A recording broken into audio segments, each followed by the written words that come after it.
పితా పుత్ర పవిత్రాత్మ నామమున ఆమెన్. క్రీస్తునాథుని యందు మిక్కిలి ప్రియ సహోదరి సహోదరులారా, ఈ తపస్కాల ధ్యానాలకి మిమ్మందరినీ ప్రేమతో ఆహ్వానిస్తున్నాను. లూకాసు సువార్త 15వ అధ్యాయము 17వ వచనము నుండి 20వ వచనము వరకు. అప్పుడు ఆ తప్పిపోయిన కుమారునికి కనువిప్పు కలిగి తనలో తాను ఇట్లు అనుకొనెను, నా తండ్రి వద్ద ఎందరో పనివారికి పుష్టిగా భోజనము లభించుచున్నది, కానీ నేను ఇక్కడ ఆకలికి మలమల మాడుచున్నాను.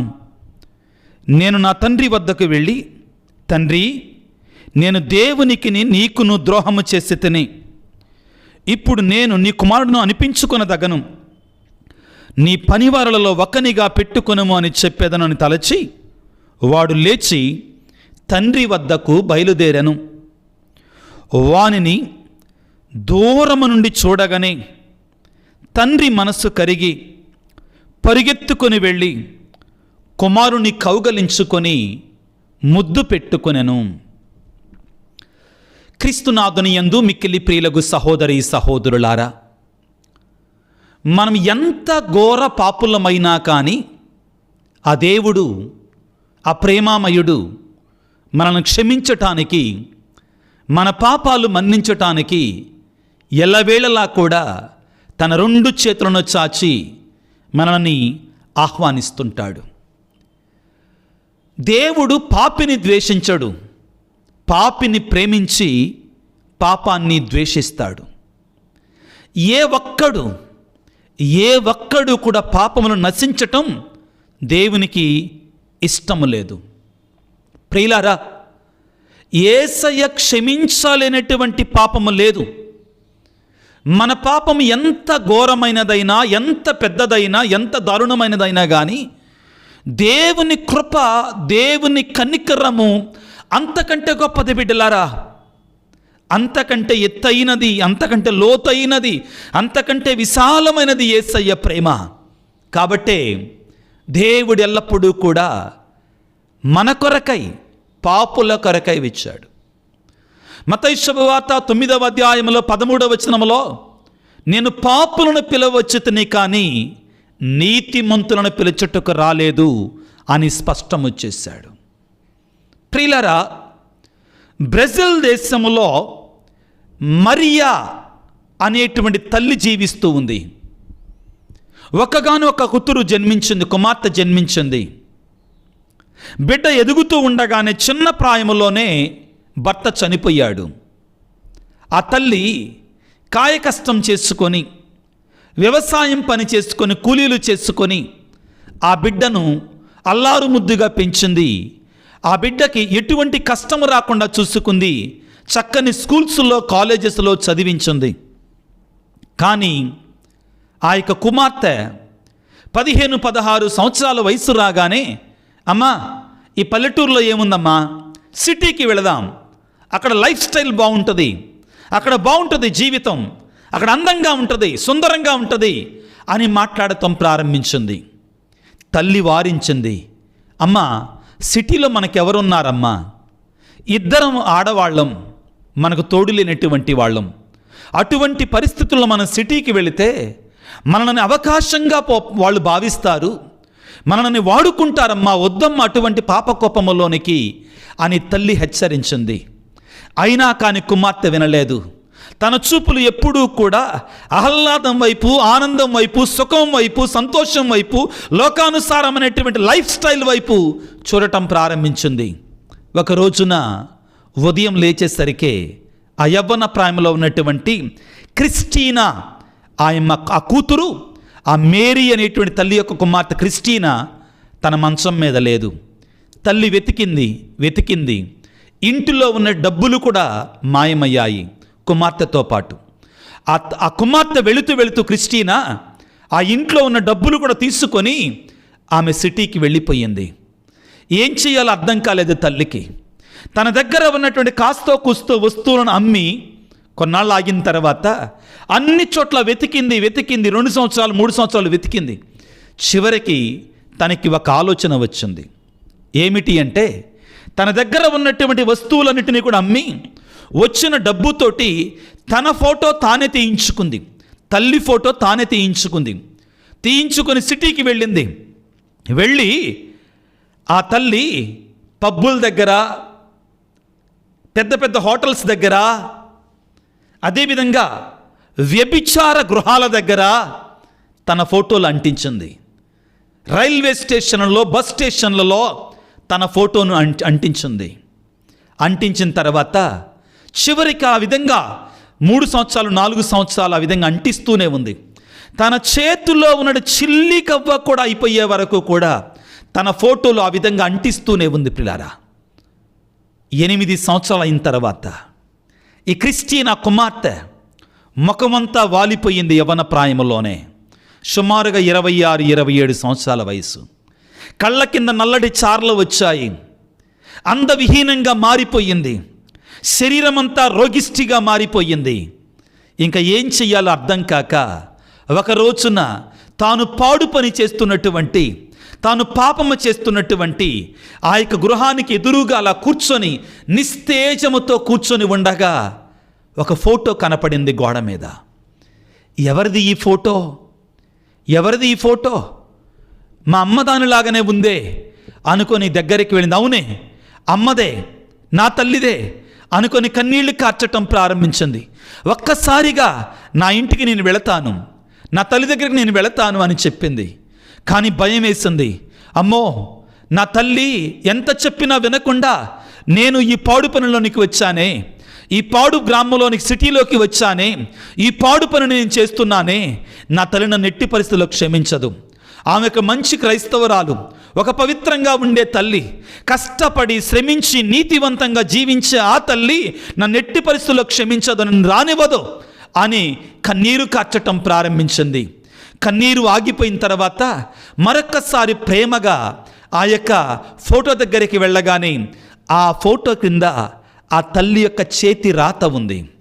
ఏమని ఉంది? నా ప్రియమైన కుమార్తె, నువ్వు ఒకవేళ నా ఫోటో చూస్తే ఇదిగో ఈ యొక్క సందేశాన్ని కూడా చదవాలని కోరుకుంటున్నాను.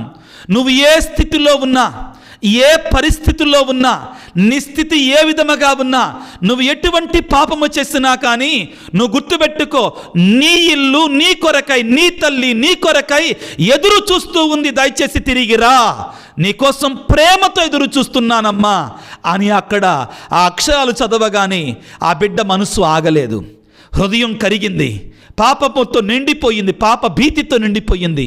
వెంటనే పరిగెట్టుకుంటూ ఇంటికి వెళ్ళింది. ఆ దగ్గరలో ఉన్నట్టు రైల్వే స్టేషన్లోకి వెళ్ళి రైలు ఎక్కి ఇంటికి వెళ్ళింది. ప్రియులారా, తల్లిని కౌగలించుకొని, అమ్మా, ఈ పాపాత్మురాలను క్షమిస్తావా? నీ మాట వినకుండా వెళ్ళిపోయానమ్మా, నీ స్వరం వినకుండా వెళ్ళిపోయానమ్మా, నా జీవితాన్ని పాడు చేసుకున్నానమ్మా, అయినా ఇంకా క్షమిస్తావా, ఇంకా ప్రేమిస్తావా అంటే తల్లి అన్నదట, ఇంత చేసినా కానీ నువ్వు నా బిడ్డవే కదమ్మా అని కౌగలించుకొని తన బిడ్డను స్వీకరించిందట.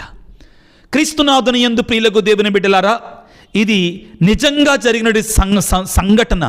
బ్రెజిల్ దేశంలో మరియా అనేటువంటి స్త్రీ, క్రిస్టియానా అనే కుమార్తెకి మధ్యలో జరిగినటువంటి నిజమైనటువంటి సంఘటన ప్రియులకు దేవుని. బ్రెజిల్ దేశంలో జరిగిన సంఘటన.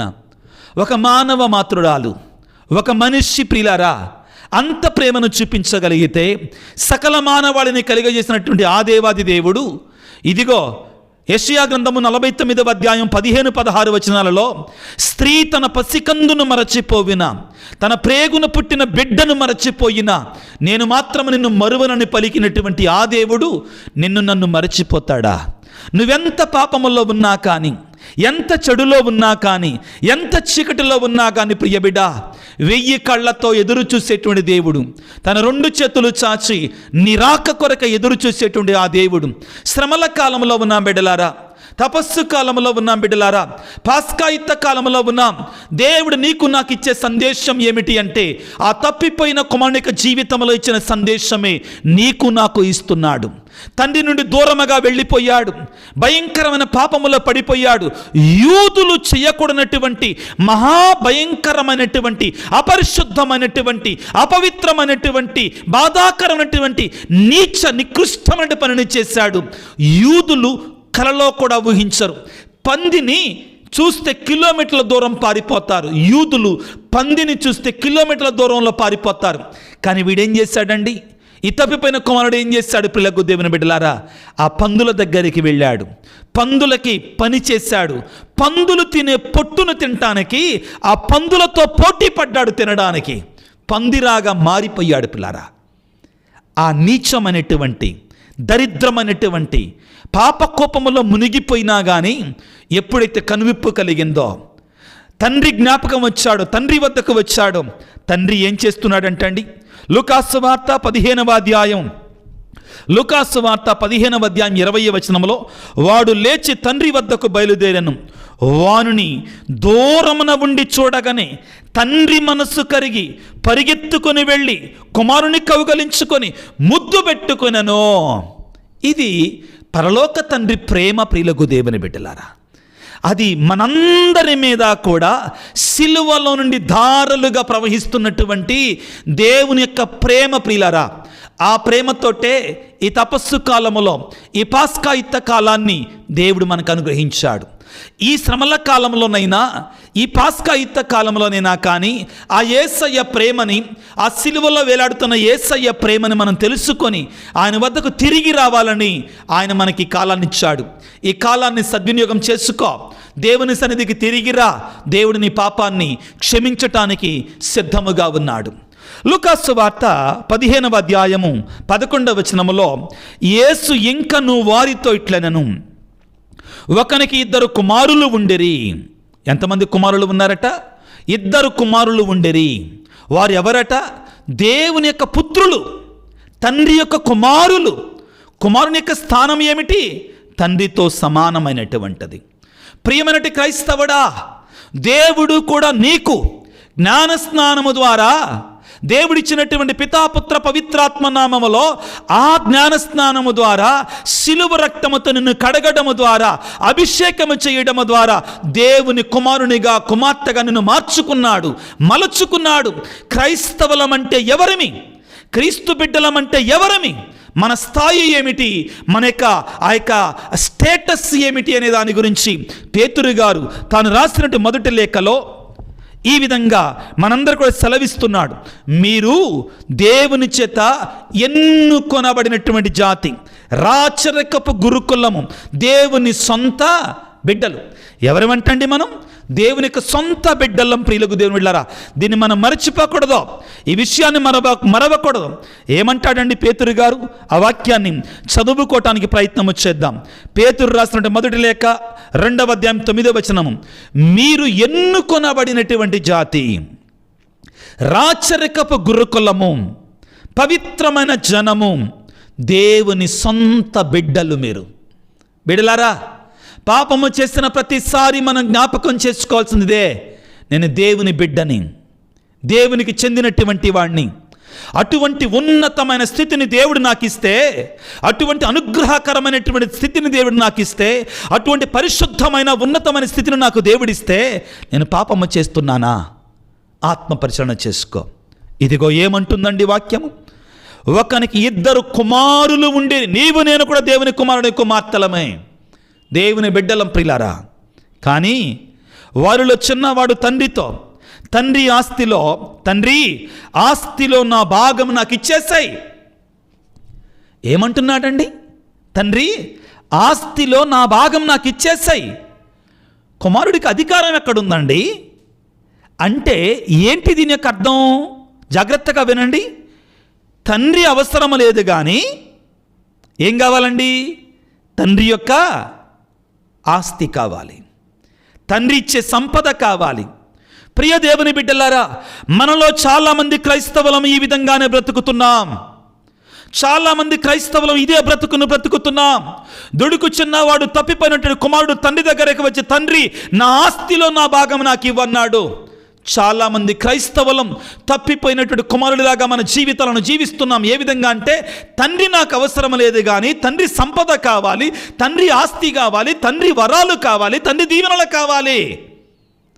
ఆదివారం గుడికి వెళ్ళన కానీ, సిలువ మార్గం చెయ్యన కానీ, ఆ శ్రమలలో పాలు పంచుకోవటం, యేసయ్య సిలువ నాకొద్దు, కానీ దేవా నాకు ఆరోగ్యం కావాలి, దేవా నాకు ఉద్యోగం కావాలి, దేవా నాకు ఆస్తిపాస్తులు కావాలి, దేవా నాకు ట్రాన్స్ఫర్లు కావాలి, దేవా నాకు పిల్లలు కావాలి, గర్భఫలము కావాలి, దేవా నాకు మంచి జ్ఞానం కావాలి, దేవా నాకు మంచి భార్య కావాలి, మంచి కుటుంబం కావాలి, దేవా నాకు అదివ్వు, నాకు ఇదివ్వు, నాకు ఇది. కానీ దేవుడు మరి, యేసయ్య మరి, ఆ యేసయ్య సిలువ కావాలా? ఆత్మపరిశీలన చేసుకో. తప్పిపోయిన కుమారుడిలాగానే మనము కూడా చాలామంది జీవిస్తున్నాం. తండ్రి నువ్వు నాకొద్దు, నీ ఆస్తి కావాలి, నీ సంపదలు కావాలి, నీకు ఏమంటారు, నీకున్నటువంటి ఆ యొక్క వరాలు కావాలి, దీవెనలు కావాలి. చాలామంది ఆధునిక ప్రపంచంలో ఈ విధంగా జీవించటం లేదా? ఈ విధంగా బ్రతకడం లేదా? నీవు ఏ విధంగా జీవిస్తున్నావు? నేను ఏ విధంగా జీవిస్తున్నాను?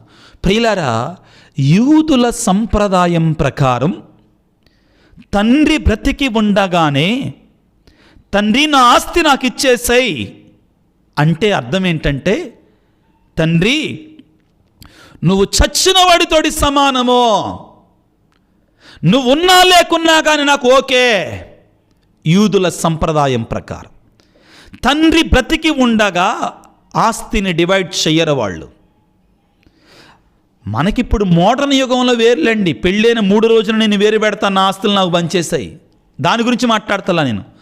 యేసు ప్రభు జీవించినప్పుడు యూదుల యొక్క సంప్రదాయం, ప్రియులారా, యూదుల యొక్క ఆజ్ఞ ప్రకారం తండ్రి బ్రతికి ఉన్నంత వరకు తండ్రి ఆస్తిని కుమారులు విభజించుకోరు.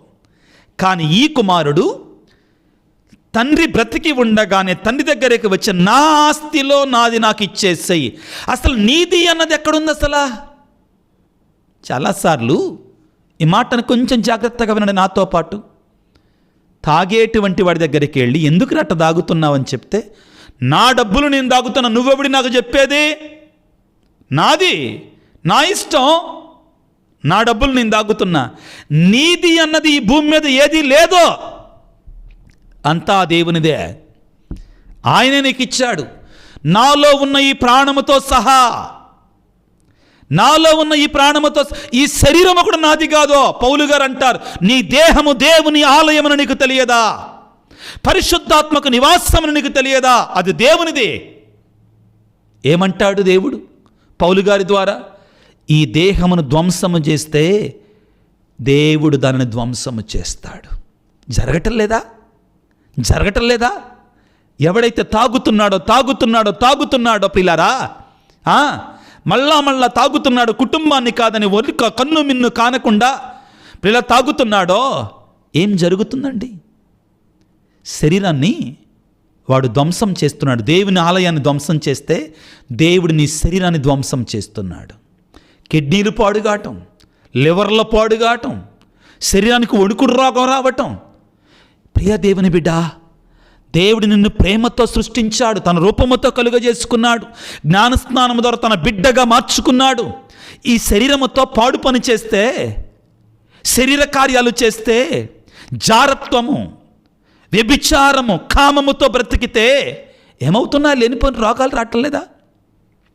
లేనిపోని శాపాలు రావటం లేదా? ఏం జరుగుతుంది? మరలా ప్రియులారా, మన ఆంధ్ర తెలంగాణ రాష్ట్రాలలో ఎయిడ్స్ మహమ్మారి పెరుగుతుందంటండి. అనుకోమాకండే, జరుగుతున్న వాస్తవాన్ని చెప్తున్నాను నేను ఎప్పుడు కూడా రీసెర్చ్ చేస్తూనే ఉంటానండి ఏం జరుగుతుందని. ప్రియులకు ఆత్మహత్యలు పెరుగుతున్నాయండి, ఆత్మహత్యలు పెరుగుతున్నాయి. నేను ఒక చోటకు వెళ్ళానండి, ఒక గ్రామానికి వెళ్ళాను వాక్యాన్ని బోధించటానికి. ఫాదర్ గారండి, మా గ్రామంలో ఈ 5-6 నెలల్లోనే 9 మంది యువతులు ఆత్మహత్య చేసుకున్నారని చెప్పారు. గుండె తరుక్కుపోయిందండి. చిన్న గ్రామంలో. ఎందుకని? ఏంటి కారణాలు? ఒకటి కాదు ఫాదర్ గారండి, ప్రేమ వ్యవహారములతో, అప్పులు వ్యవహారంతో, కుర్రోళ్ళుగానే ఉండగానే డ్రగ్స్కి అలవాటు పడి నాకు ఎంతో వేదన కలిగింది ప్రియులారా, ఎంతో వేదన కలిగింది. ప్రియ దేవుని బిడ్డ, నీవు ఏ విధముగా జీవిస్తున్నావు? ఈ దుడుకు చిన్నవాడు ఏం చేస్తున్నాడు? తండ్రి ఆస్తిని తీసుకున్నాడు. లూకాసు వార్త 15వ అధ్యాయం 12వ వచనములో, తండ్రి ఆస్తి పంచి ఇచ్చినట్లే పంచి ఇచ్చను.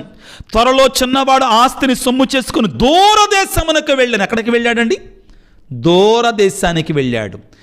ఎప్పుడైతే నీవు ప్రార్థన మరిచిపోతావో, జపమాల మరిచిపోతావో, దివ్యబలి పూజను మరిచిపోతావో, దేవుని సన్నిధికి రావటం మరిచిపోతావో, దేవుని నుండి దూరం అయిపోతావు ప్రియ దేవుని బిడ్డ. దేవుని యొక్క దీవెనల నుండి దూరం అయిపోతావు ప్రియ దేవుని బిడ్డ. దేవుని యొక్క ఆశీర్వాదం నుండి, దేవుని యొక్క ప్రేమ నుండి, దేవుని యొక్క కృప నుండి నీ కుటుంబం దూరం అయిపోతుంది. లోకం వెంట పరిగెడుతున్నప్పుడు దేవుని నుండి నువ్వు దూరం అయిపోతావు. జాగ్రత్త ప్రియ దేవుని బిడ్డ. నీవు దేవుని నుండి దూరమైనప్పుడు ఏం జరుగుతుందండి? జాగ్రత్తగా వినండి. అక్కడ భోగ విలాసములతో, ఇందులోనే అన్నీ ఉన్నాయండి, చెప్పాల్సిన అవసరం లేదు. ఆధునిక ప్రపంచం చూపించేటువంటి ఆ కంటికి పసందైన, నోటికి పసందైనటువంటి, కంటికి చెవికి ఇంపైనటువంటి, కంటికి రంజకమైనటువంటి భోగ విలాసములతో ఆ ధనమంతయు దుర్వినియోగం చేశాడు. ప్రియ దేవుని బిడ్డ, చాలామంది అంటారు, నేనేం చేసినా నాకేం కావట్లేదుగా, ఎన్ని తప్పులు చేసినా నాకేం కావట్లేదు, నేను బాగానే ఉన్నాగా, నేను ఎన్ని మోసాలు చేసినా నాకేం కావట్లేదు. ఏం కాదు, వెంటనే ఏం కాదు. నా దగ్గర 10 లక్షల రూపాయలు ఉంటే అవి అయిపోవాలిగా, అవి కరిగిపోవాలి కదా.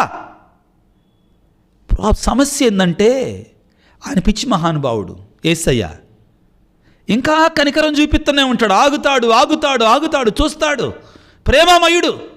చూసి నువ్వింకా మాట వినకపోతే, సిరాకు పుత్రుని యేసు రాసిన జ్ఞాన గ్రంథములో 3వ అధ్యాయం 5వ అధ్యాయం 2 అధ్యాయాల్లో చెప్పినట్లుగా కత్తిని బయటికి తీస్తాడంటండి. ఒక్కసారి ఆ పని చేశాడా ఇంకంతే, ఇంక తిరిగి ఉండదండి, పడిపోతాం. అప్పుడు లబోదిబో మొత్తుకొని, కుయ్యో మొర్రో అని మొత్తుకొని ఏం ఉపయోగం ఉండదంగా. ఎంజాయ్ చేస్తున్నాడు. ప్రియులారా, మీకు ఒక మాట గుర్తు చేయాలి ఈ సందర్భంగా. సంసోను జీవితాన్ని చూడండి. సంసోను జీవితంలో ఒక అమ్మాయితో పాడు పని చేశాడు, 2వ అమ్మాయితో పాడు పని చేశాడు, 3వ అమ్మాయి డెలీలా, తిమ్నాతు అనే గ్రామంలో ఉన్నట్టు అమ్మాయితో పాడు పని చేశాడు. గాజా అనే ప్రాంతంలో ఉన్నటువంటి వ్యభిచారితో పాడు పని చేశాడు. దేవుడు క్షమించాడు. చివరికి డెలీలా దగ్గరికి వెళ్ళాడు. డెలీలా దగ్గరికి వెళ్ళి దేవుని కృపతో ఆడుకున్నాడండి, ఆటలాడాడు. ఏమని? నీ బలం ఎందులో ఉందో చెప్పంటే వెంటనే ఖండించాల్సింది సంస్థనే. ఏమడుగుతున్నావు? ఇది దేవునికి సంబంధించింది, దాన్ని మాత్రం అడగమకని చెప్పాలి.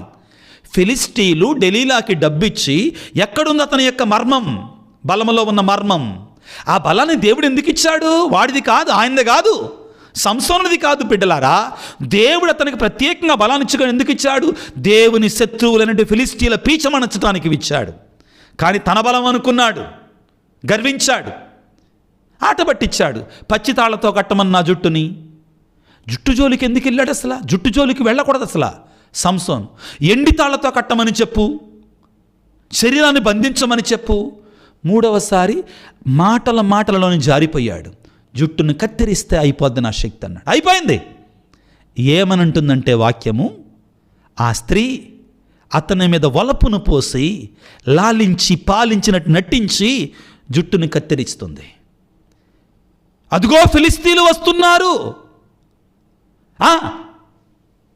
తిమ్నాతు స్త్రీ దగ్గర ఉన్నప్పుడు నాకు శక్తి ఉంది కదా, గాజా వ్యభిచారి దగ్గర నాకు శక్తి ఉంది కదా, ఇప్పుడు కూడా నాకు శక్తి ఇస్తాడు దేవుడు. అయిపోయింది సమయం. ఓవా. అక్కడ ఏమనుంటుందంటే భయంకరమైన మాట రాయబడి ఉంటుంది. సంసోను లేచి మునుపటిలాగానే పోరాడబోయాడు. దేవుని ఆత్మ అతని నుండి వెళ్ళిపోయిందని తాను ఎరుగడయ్యను. ఎంత దారుణం ప్రియులారా! ఆ స్థితికి వెళ్ళటం భయంకరం. దేవుని ఆత్మ తన నుండి వెడలిపోయింది బయటికి అని తాను ఎరుగడయ్యను. ప్రియ దేవుని బిడ్డ, నీవు కూడా దేవుని యొక్క పరిశుద్ధాత్మ జ్ఞానస్నానము ద్వారా, భద్రమైన అభ్యంగనము ద్వారా, దివ్య సప్రసాదం ద్వారా పొందుకున్నటువంటి ఆ దేవుని యొక్క పరిశుద్ధాత్మను కోల్పోయావని కూడా తెలియనటువంటి స్థితిలో నువ్వు ఉన్నావా? అటువంటి పరిస్థితుల్లో ఉన్నావా క్రైస్తవుడా? ఆత్మ పరిశీలన చేసుకో. వెళ్ళాడు, భోగ విలాసాలతో ధనమంతా దుర్వినియోగం చేశాడు. ఆనందం, తాగరా, ఓగరా, ఆనందం. ప్రియులారా, పాపం ఎప్పుడూ కూడా ఆకర్షణీయంగా ఉంటుంది. ఆకర్షణీయంగా ఉంటుంది. ఆదికాండం 3వ అధ్యాయంలో మొదటి 4 నుంచి 8 వచనాలు మనం చదువుకుంటే ఆ చెట్టు పండు ఏవమ్మకి ఎలాగుంది? కనులకు ఇంపుగాను, నోటికి రుచికరముగాను, మనిషికి జ్ఞానమునిచ్చుదినట్లుగా ఉందంటండి. ఎలా?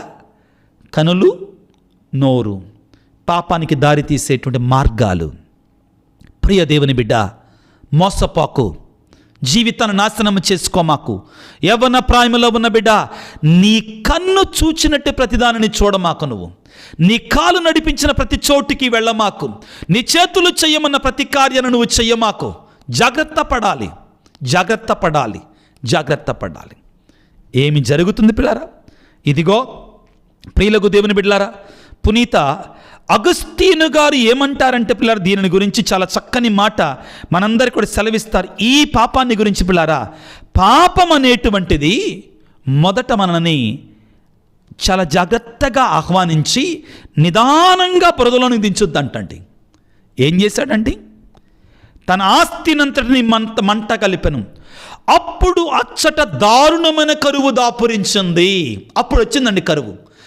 ప్రియులారా, పాపములో ఇరుక్కున్న తర్వాత సాతానుడు అనేటువంటి వాడు మనతోటి గలిబిలి చేస్తాడు, మనతో ఆడుకుంటాడు. అప్పుడు ప్రియ దేవుని బిడ్డలారా, దారుణంగా ఉంటుందండి పరిస్థితి, దారుణంగా ఉంటుంది. పిల్లరా, జాగ్రత్త వహించాలి, జాగ్రత్త వహించాలి. దేవుడు నీకు వరాలు ఇచ్చినప్పుడు, దీవెనలు ఇచ్చినప్పుడు, ఆశీర్వాదాలు ఇచ్చినప్పుడు, నాకేం కావట్లేదుగా, నేను బాగానే ఉన్నాగా, నేనేం చేసినా ఏం కావట్లేదుగా, ఎన్ని తప్పులు చేసినా, ఎన్ని పాపాలు చేసినా, ఎంత రాత పనులు చేసినా, ఎంత దరిద్ర పనులు చేసినా కానీ నాకేం కావట్లేదుగా అనుకో మాకో. సమయం వస్తుంది, సమయం వస్తుంది. అన్నిటికీ ఒక సమయం ఉంది. ఏమంటున్నాడు పిల్లరా? మనిషి జీవితం ఎంత దారుణంగా తయారవుతుందంటే, తన ఆస్తినంతటిని మంట గలిపెను. అప్పుడు అతడు దారుణమైన కరువు దాపురించుట ఈ ఇబ్బందులు పడసాగాను. మొదట ఏం జరిగిందండి? ఇబ్బందులు వచ్చాయండి. జాగ్రత్త గుర్తుపెట్టుకోండి, పాపం మనల్ని ఎంత దారుణంగా బలహీనపరుస్తుందో. లూకాసు వార్త 15వ అధ్యాయము 15వ వచనంలో, అందుచేత అతడు ఆ దేశమున ఒక యజమానుని ఆశ్రమింపగా అతడు వారిని తన పొలములో పందులు మేపుటకు పంపెను. ప్రియులారా, ఒక యూదుడు, నికార్స్ అయినటువంటి యూదుడు, నిష్ఠ కలిగిన యూదుడు, నేను మాట్లాడేది యూదుల సంప్రదాయం మాత్రమే, యూదుల ధర్మశాస్త్రం మాత్రం, క్రైస్తవుల ధర్మశాస్త్రం కాదు.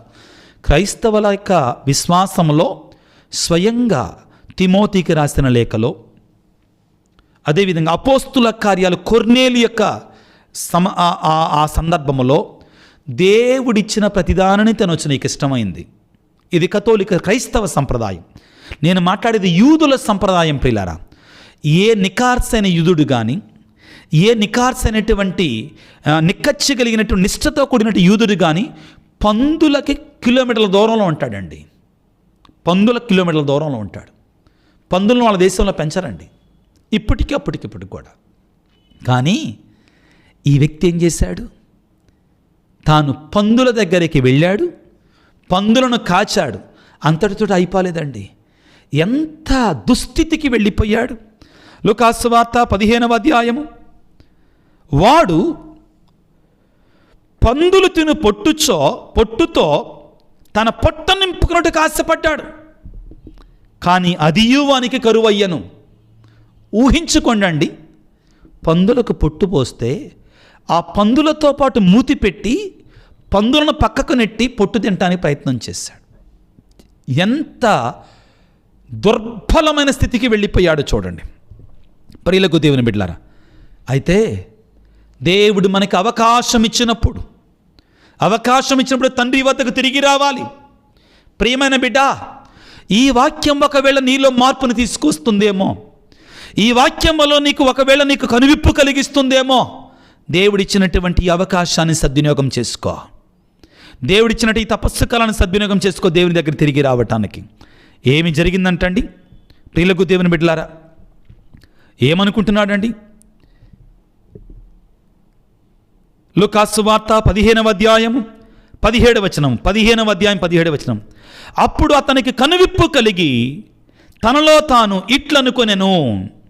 ఏం కలిగిందంటే కనువిప్పు కలిగాను. ఈ మాట ఈ వాక్యానంతటికీ కూడా కేంద్రంగా ఉండాలి. మనలో కూడా కనువిప్పు కలగాలి, మనలో కూడా ఆ జ్ఞానం రావాలి, మనలో కూడా కనువిప్పు కలిగి అయ్యో నేనేం చేస్తున్నాను అనేటువంటి హృదయ వేదన రావాలి. కనువిప్పు కలిగి తనలో ఇట్లా అనుకున్నాను, నా తండ్రి వద్ద ఎందరో పనివారికి పుష్టిగా భోజనం లభించుచున్నది, కానీ నేను ఇక్కడ ఆకలి వలన మలమలమాడుచున్నాను. ఏమిటి కుమారుడికి తెలిసింది? నా తండ్రి వద్ద ఎంతో ఉంది, ఇంకా నా తండ్రి వద్ద ఎంతో ఉంది, ఇంకా నా తండ్రి వద్ద ఉన్నది అయిపోదో, నా తండ్రి వద్ద ఉన్న అనంతమైనటువంటిది ఎంతోమందికి ఉంది. ఏమిటి? ఆ ప్రేమ, ఆ క్షమాపణ, ఆ మన్నింపు, ఆ పశ్చాత్తాపంలో ఉన్నటువంటి క్షమాపణ, దాని గురించి మనం ఆలోచించాలి. ఏం చేశాడు? నేను నా తండ్రి వద్దకు వెళతా, తండ్రి వద్దకు వెళ్ తండ్రి నేను నీ కుమారుణ్ణి కాదు, ఇంకా పాపములో పడిపోయా కదా. మనం అనుకుంటామండి అలాగా. నీ పని వాళ్ళలో ఒకళ్ళగా ఉంచుకో, నీ బానిసలలో ఒకళ్ళగా ఉంచుకో అందాం అనుకున్నాడు. కానీ తండ్రి ఏమన్నాడు? వచ్చాడు, పరిగెట్టుకుంటా వచ్చాడు. ముసలి తండ్రి పిల్లారా, ఏం మాట్లాడినీలా, అయ్యా నిన్ను దేవునికి నీకు నువ్వు వ్యతిరేకంగా పాపం చేశాను మాట్లాడినీలా. కౌగిలించుకున్నాడు, ముద్దు పెట్టుకున్నాడు, ముద్దు పెట్టుకున్నాడు. ఏమన్నాడు పిల్లకు? దేవుని బిడ్డలారా, ఇదిగో అని తండ్రి సేవకులతో త్వరగా వీనికి మేలి వస్త్రములు కట్టబెట్టము. వస్త్రములంటే వివాహ వస్త్రము, అది యజమానుడికి గుర్తు. పిల్లకు దేవుని బిడ్డలారా, వస్త్రాలు అనేటువంటివి ప్రియులకు ఆ రోజుల్లో జాగ్రత్త గుర్తుపెట్టుకుని నేను ఇప్పుడు చెప్పేది, పాత నిబంధన కాలంలో బానిసలకు పూర్తిగా బట్టలు ఉండేవి కావు. బానిసలకి లో శరీరాన్ని మాత్రమే కప్పుకునేవాళ్ళు, శరీరం అంతా బహిర్గంగా ఉండేది. బానిస అనే టైప్ చేయండి అండి, వస్త్రాలు ఉండవు బానిసలకి. ఈ లో శరీరాన్ని మాత్రమే, లోవర్ పార్ట్స్ని మాత్రమే కవర్ చేసుకోవడానికి ఉండేవి బానిసకి. అతనికి అంగీని తొడగండి అనగానే మరలా కుమారుని యొక్క ఆ యొక్క పుత్రత్వాన్ని ప్రసాదించాడు. ఆ తరువాత పిల్లారా ఏమంటున్నాడు? వేలికి ఉంగరమున తొడుగుడు రాచరికానికి గుర్తు పిల్లారా, అధికారానికి గుర్తు పిల్లారా. కాలికి చెప్పుడు తొడుగుడు, అది కూడా బానిసకి చెప్పులు ఉండవండి. గుర్తుపెట్టుకోవాలి ఇవన్నీ కూడా. నువ్వు బానిసవ కాదో, నువ్వు మరలా నా కొడుకుగా మారిపోయావు, నా కుమారుడిగా మారిపోయావు. ప్రియులారా, దేవుడు పాపాన్ని క్షమించటం మాత్రమే కాదు, తిరిగి మనకి తన పుత్రులుగా పుత్రికలుగా ఉండే వరాన్ని ఇస్తాడు, దీవెననిస్తాడు. తన రెండు చేతులతో కౌగలించుకుని ముద్దు పెట్టుకునే దేవుడు. ప్రియులకు దేవుని బిడ్డలారా, ఆ తండ్రి వద్దకు తిరిగి వద్దాం, ఆ తండ్రి ప్రేమను పొందుకుందాం. ప్రియులకు దేవుని బిడ్డలారా, ఆ తండ్రి కరుణను పొందుకుందాం, కారుణ్యముతో నింపబడదాం, దేవుని యొక్క ప్రేమతో నింపబడదాం, దేవుని యొక్క కృపతో నింపబడదాం. తపస్సు కాలంలో దేవుడు మనకిచ్చినటువంటి ఈ కృపాకాలాన్ని, కృపా సమయాన్ని దుర్వినియోగం చేసుకోవద్దో, సద్వినియోగం చేసుకుందాం. ఆ దేవుని వద్దకు తిరిగి వెళ్ళి దేవుని కృపను పొందుకొని, తండ్రి నేను పాపము చేశాను, నన్ను క్షమించయ్యా. యేసయ్య తన సిలువ రక్తముతో, తన పరిశుద్ధ రక్తముతో నిన్ను కడిగి వేయటానికి, నిన్ను శుద్ధి చేయడానికి ఆయన ఎల్లవేళలా సిద్ధముగా ఉన్నాడు. బిడ్డ, నువ్వు ఆయన వద్దకు తిరిగి వస్తే చాలు. నువ్వెంత ఘోర పాపివైనా, నువ్వెంత దారుణమైన స్థితిలో ఉన్నా కానీ, ఎంత పాపములో ఉన్నా కానీ, తన సిలువ రక్తం నీ హృదయాన్ని తెల్లగా మార్చగలిగినటువంటి శక్తివంతమైనటువంటిది. తలలు వంచి ప్రార్థన చేసుకుందాం, పశ్చాత్తాపముతో వేడుకుందాం. దేవా, నా పాపాలు క్షమించయ్యా, నా దోషాలు మన్నించయ్యని వేడుకుందాం.